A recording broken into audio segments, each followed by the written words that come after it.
She stood up with a wine glass in her hand and that smug little grin that always meant trouble. "Hey everyone!"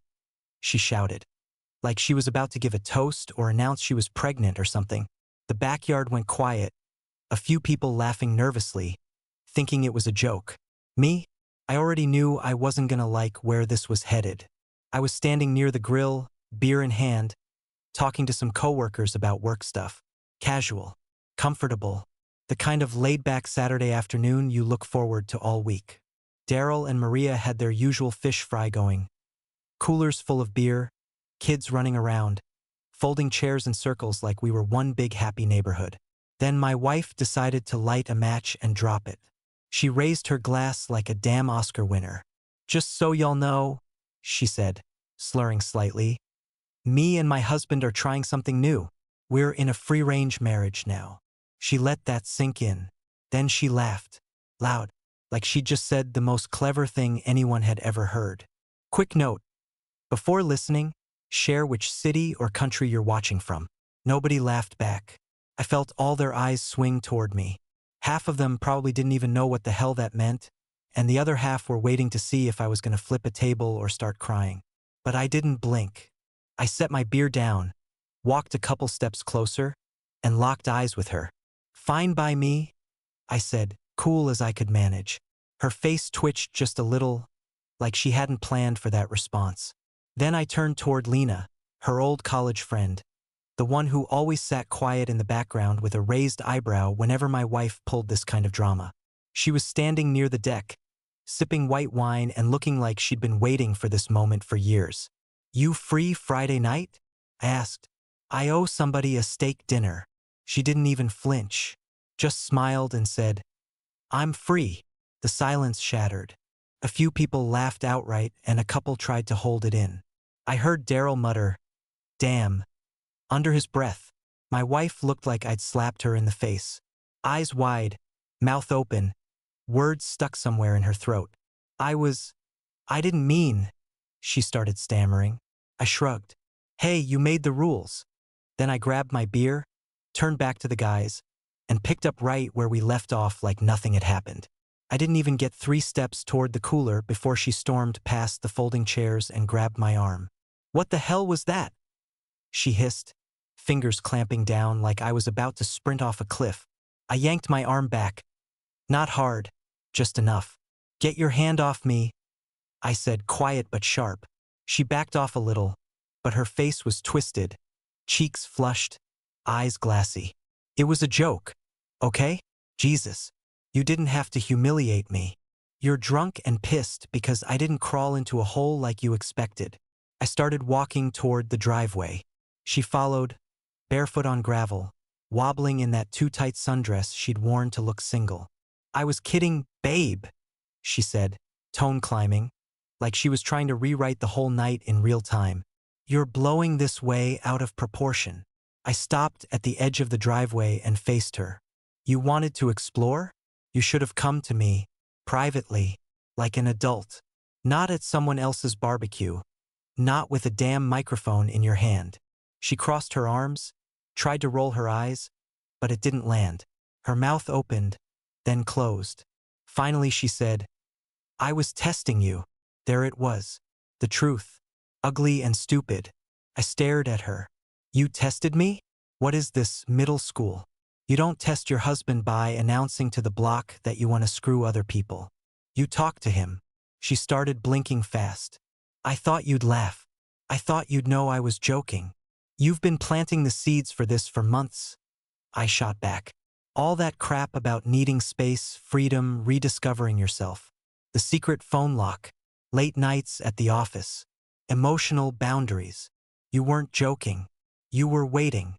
She didn't deny any of it. Just stared at the ground like it might swallow her whole. I leaned in just enough for her to feel it. "You lit this fire. So now we both get to burn." She looked up, stunned. "So you're really gonna take Lena out?" "I already asked," I said. She already said yes. I turned back toward the house. The porch light had clicked on, and people were grabbing purses, saying awkward goodbyes. Maria was inside collecting cups. Daryl stood by the cooler, watching it all with a beer in one hand and that unreadable look he always had when things got tense. She chased after me, still half whispering, half yelling. "You're punishing me. You're just trying to get back at me." "Nope," I said as I opened the screen door. "I'm just finally playing by your rules." Inside, the crowd was thinning out fast. I heard someone mutter, "Damn, that went sideways quick." Plates clinked. A kid cried in the living room. Someone shut a cooler hard. My wife stood in the middle of the hallway, arms still crossed like she could hold the night together with attitude alone. "You're not actually serious about this," she said. I didn't answer. I just kept walking. Daryl caught my eye as I passed. He gave me the tiniest nod, respect, pity, maybe both. I nodded back. Then I stepped out the front door, alone, the heat of the night still thick on my skin, and kept walking to my car. The house was dead quiet when I got back. I didn't bother turning on lights. I went straight to the guest room, shut the door, and sat on the edge of the bed, still fully dressed. I stared at my phone, didn't do anything with it, just let it sit in my palm while the silence settled in. No texts from her, no apology, no anything. It was close to 1 in the morning when I heard the front door creak open. Soft footsteps, the shuffle of heels getting kicked off. Then a long pause, like she was trying to decide if I was worth the walk down the hall. The knock was soft. I didn't answer. She pushed the door open anyway. Her eyes were puffy, makeup smeared halfway down her face. Her voice cracked on the first word. "Can we talk?" I didn't say no, but I didn't say yes either. I just waited. She came in slow, arms wrapped around herself like she needed something to hold on to. "You embarrassed me," she said, barely above a whisper.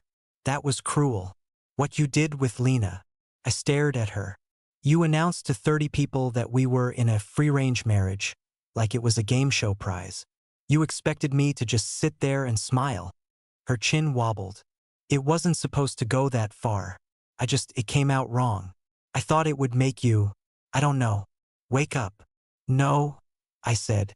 "You thought it would make you look cool, like some badass woman who doesn't need permission. You stood up and told the world you were done pretending we were monogamous. You made that bed." She looked away, swallowed hard. "I made a mistake." I stood up. "You calculated that. You drank, you built up to it, you picked your moment. That wasn't a mistake. That was a move." She started crying, hands covering her face. "I didn't think you'd actually go ask someone else out. I didn't think you'd do it. Well, here we are." She dropped her hands and her voice dropped with it. "You're just doing this to punish me." "No. I'm done playing dumb and loyal while you flirt with the idea of other men like it's harmless fantasy." I stepped closer, dropped my voice too. "How long's it been going on with Ron?" Her head jerked up. "What? Don't play stupid. You and Ron. The emotional affair. You think I didn't notice? Late nights. Secret smiles. Weird texts. You think because you never physically cheated it doesn't count." She hesitated. Didn't deny it. Just whispered, "It wasn't like that." I crossed my arms. "You're not gonna gaslight your way out of this. You've been detaching for months. That announcement wasn't random. That was your launchpad." Her eyes flared. "I gave up everything for you. You were safe, stable. That's what I needed back then, right? And now you're bored. So you tried to blow up our marriage and act like it's evolution." "I didn't blow it up. You're the one chasing Lena now." I pulled out my phone without a word. Right on cue, the screen lit up. New message.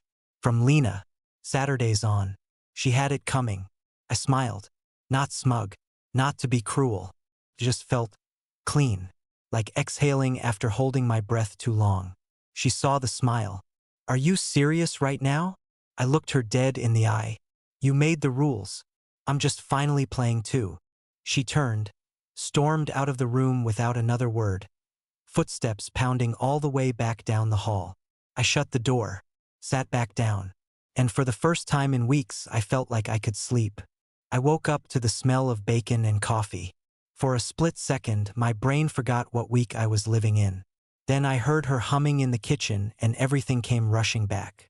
I got dressed, walked out to the hallway, and saw her at the stove like it was 2019 and none of this ever happened. Table set. Scrambled eggs on 2 plates. Orange juice in glasses, not the usual paper cups. "Morning," she said, way too upbeat. "I made breakfast." I didn't respond. Just walked past her. Grabbed my keys and wallet off the counter. "Hey, aren't you gonna eat?" she asked, flipping a pancake like we were hosting a brunch. I paused at the door. "You really think this erases what you pulled?" She stopped flipping. "It's just breakfast." "No, it's pretending. And I'm not playing along." I left, drove to a diner, ate alone, didn't check my phone once. The rest of the week she kept up the act. Soft smiles, random texts asking if I needed anything, leaving folded laundry on the bed like it was some peace treaty. Then Thursday night she dropped the next bomb. "I'm going out tomorrow," she said, "with some girlfriends." "Cool," I said without looking up from my phone. "Enjoy yourself." She blinked, thrown off. "You're not gonna ask where I'm going?" "Nope." "You're really okay with this?" "You said we're free range now. I'm just respecting your boundaries." She opened her mouth, closed it again. Whatever speech she had planned fell apart right there in the living room. Friday rolled around. She left the house around 7. Full glam. Heels, lipstick, tight dress she hadn't worn in years. She looked back once before closing the door, like she expected me to chase after her.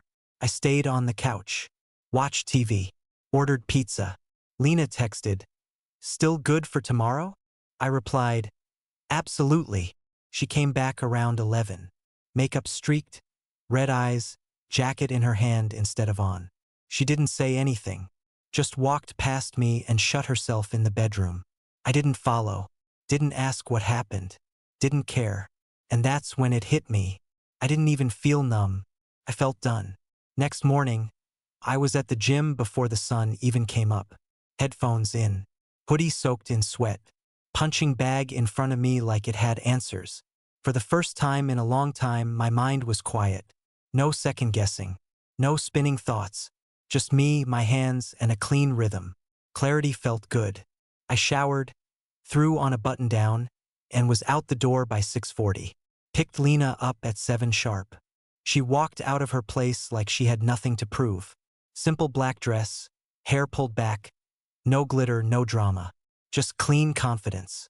I opened the car door for her. She nodded like she expected it. Not surprised, not overly grateful. That felt good. Dinner was at this steakhouse about 15 minutes from town. Nothing fancy, but not a dive either. Low lighting, thick menus, solid bourbon. We got a booth in the back. No tension. No games. Just 2 people sitting across from each other like adults. "I needed this," she said after we ordered. "Something real, normal, with someone who doesn't talk in cryptic Instagram quotes." I smirked. "So you have seen her posts?" "Everyone has," she said, sipping her wine. "She wants people to think she's the next Eat, Pray, Love, when really she just doesn't like not being the center of the room."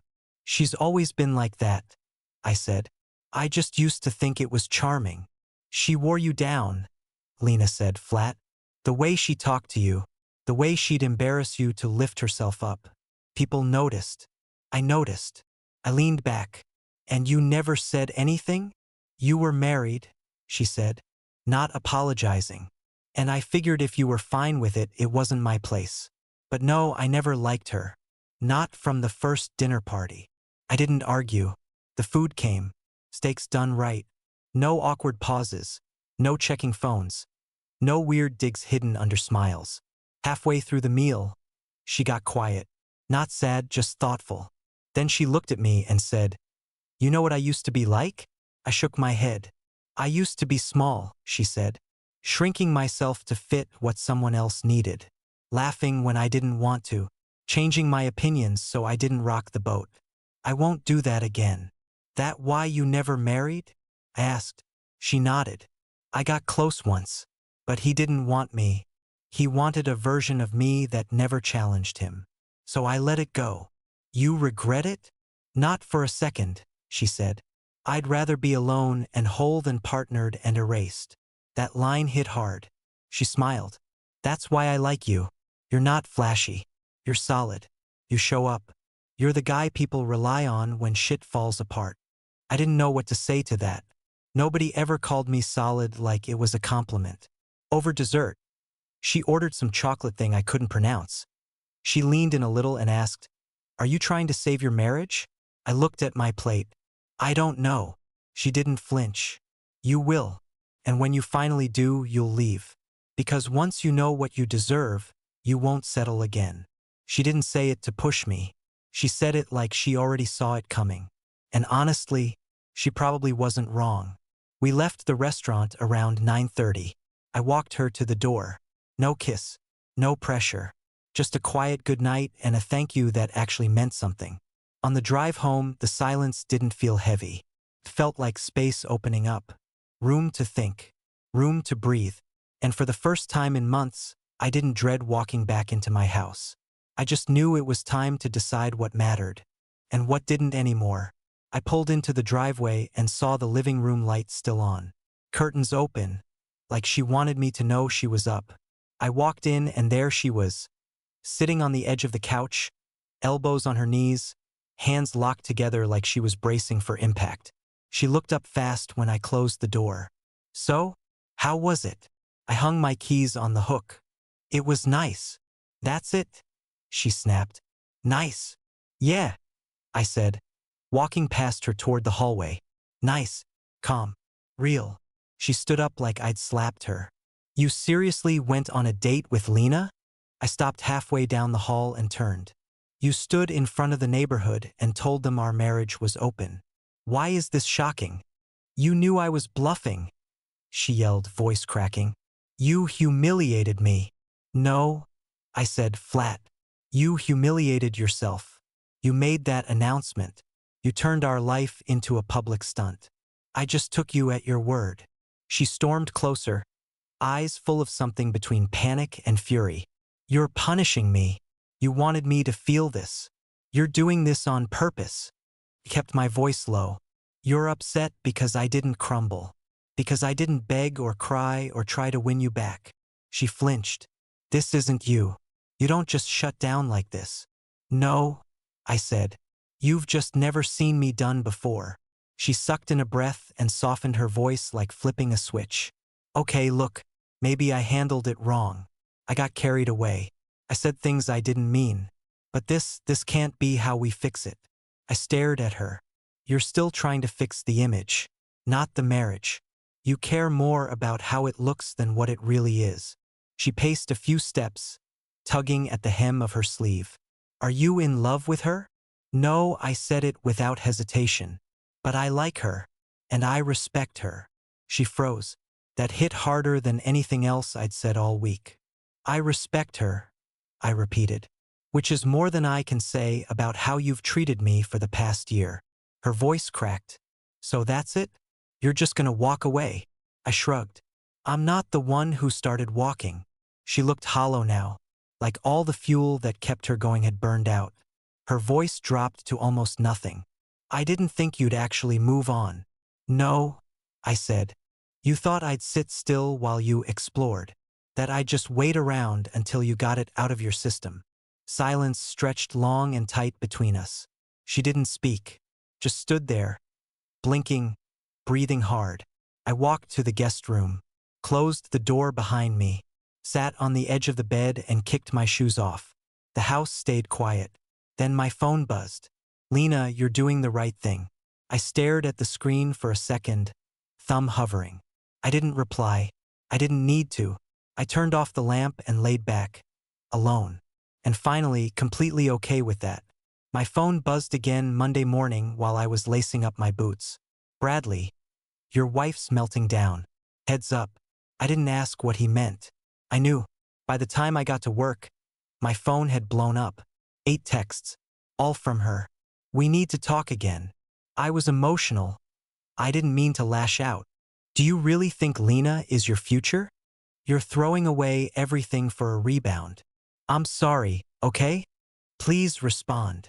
They came like punches, apologies mixed with jabs, spun in every direction like she was trying every door to see which one I'd walk through. I didn't answer. I stayed focused, stayed quiet. That night, I came home and she had the dining table covered in papers. Legal pads, spreadsheets, bank statements, some color-coded calendar she must have made in a panic.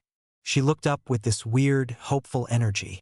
Okay, I've been thinking, maybe we don't need to define everything. Maybe we set some boundaries. Figure out a structure that works for both of us. I laughed. Sharp. You're trying to write rules now? She blinked fast. We need clarity. If we're going to have an open, I cut her off. You didn't care about rules when you were throwing grenades in front of our friends. You only want rules now that things aren't going your way.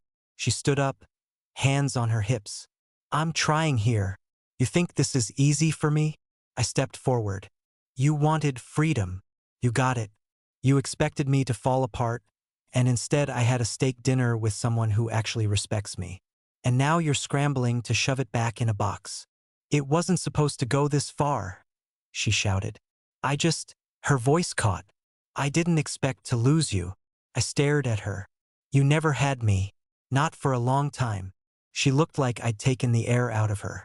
But then her chin lifted, eyes wet. Fine. You want honesty? I do have feelings for Ron. But nothing happened. It wasn't physical. I laughed again, but quieter. You think that makes it better? It was just emotional, she said, voice cracking. I was confused. You weren't paying attention to me. You mean I wasn't chasing after every mood swing and validation spiral? That's not fair. It's real, I said. You want the truth? I don't want to fix this. She blinked. What? I stepped back. I don't want to fix it.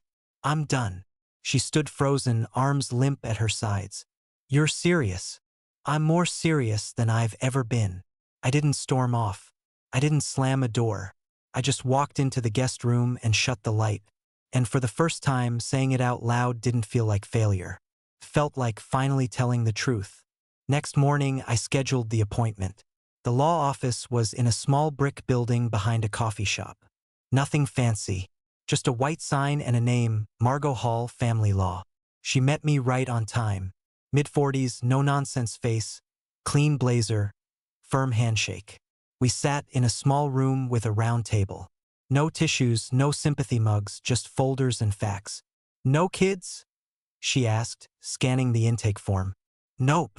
Finances kept separate? Always have been. Lease or mortgage? Lease. 6 months left. She gave a quick nod, flipped through her binder and said, Then this'll be easy. Fast if you want it. And just like that, the weight didn't grow, it lifted. I expected fear or regret, but all I felt was clarity. She walked me through the steps, filing, timelines, service, mediation. I asked a few questions, signed where I needed to, and left with a manila folder and a quiet sense that things were finally moving in the right direction. When I got home, the lights were low. She was at the kitchen counter unpacking Chinese takeout. I got your favorite, she said without turning. Orange chicken, extra spicy. I didn't say anything, just tossed my keys in the bowl and set the folder on the table. She turned around slowly. I saw Lena today. I looked up. Yeah. She was at the grocery store. I said hi. She didn't. I waited. She told me to grow the hell up, she said, voice thin. Said I weaponized feminism to cheat emotionally and act like a victim when it backfired. I gave a small shrug. She's not wrong. She ended our friendship. She was never your friend.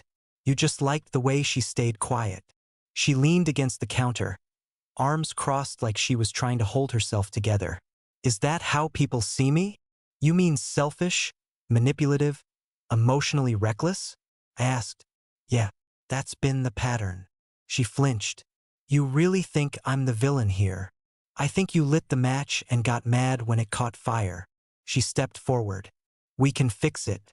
I know I messed up, but we can go to therapy, we can reset.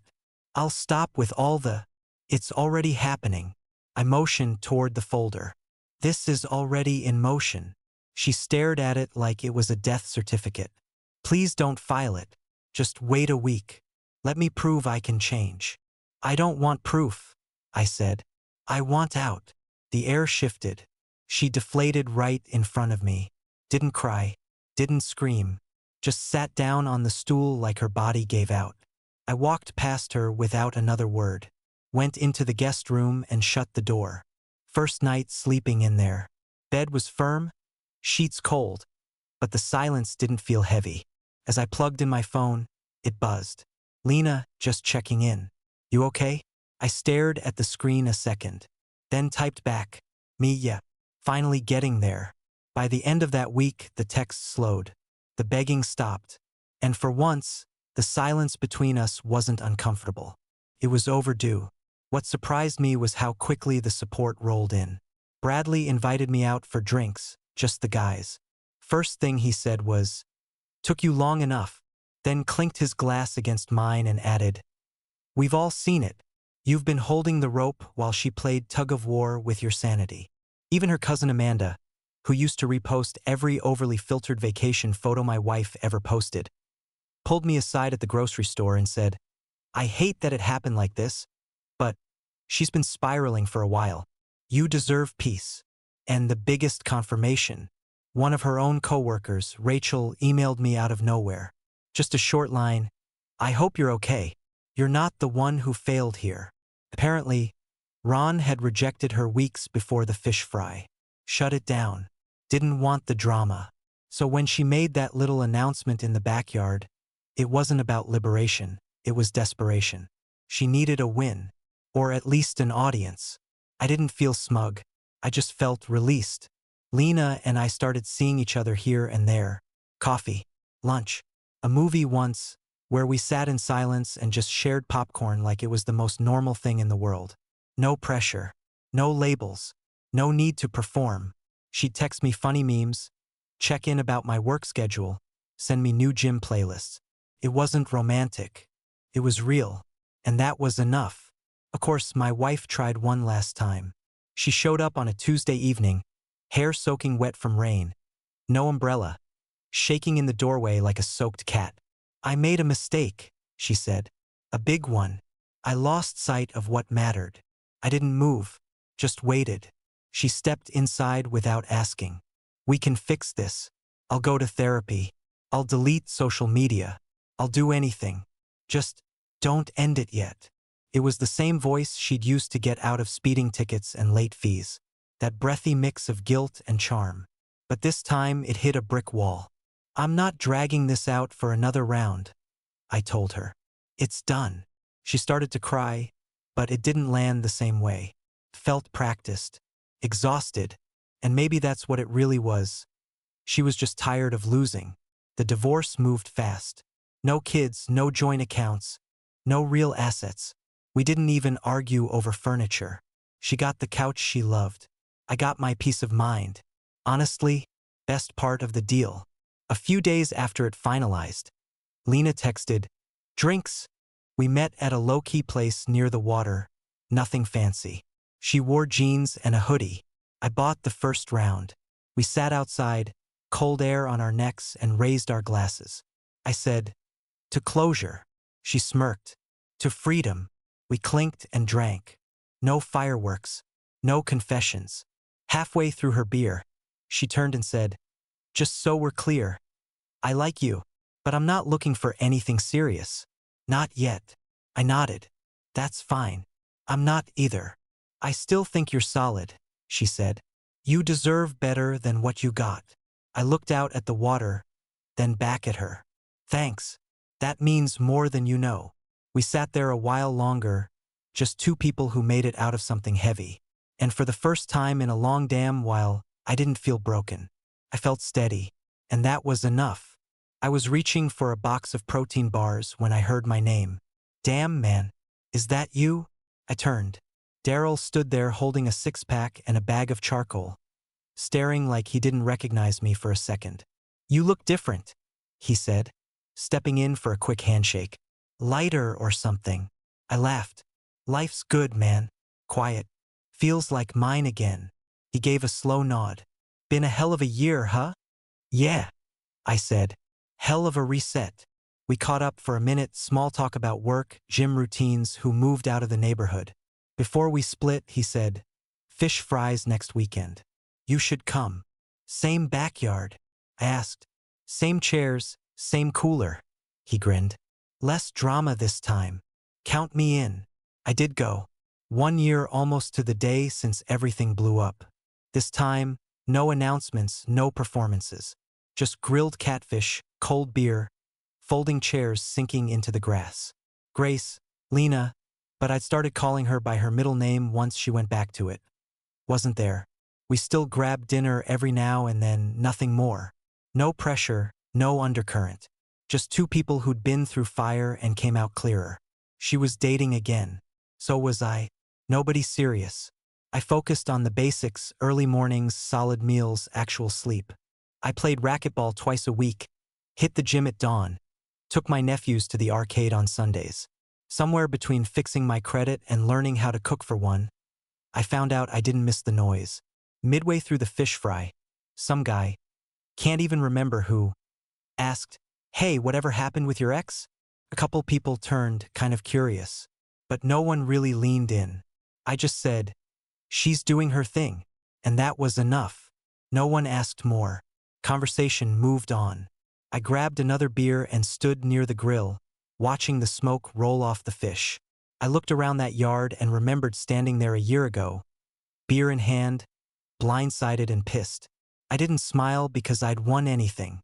I smiled because I hadn't backed down. I stood up, right there in that exact spot. Best decision I ever made. Not for revenge. For clarity. For freedom. Do you think the narrator made the right call walking away? Drop your take in the comments, and don't forget to like and subscribe for more.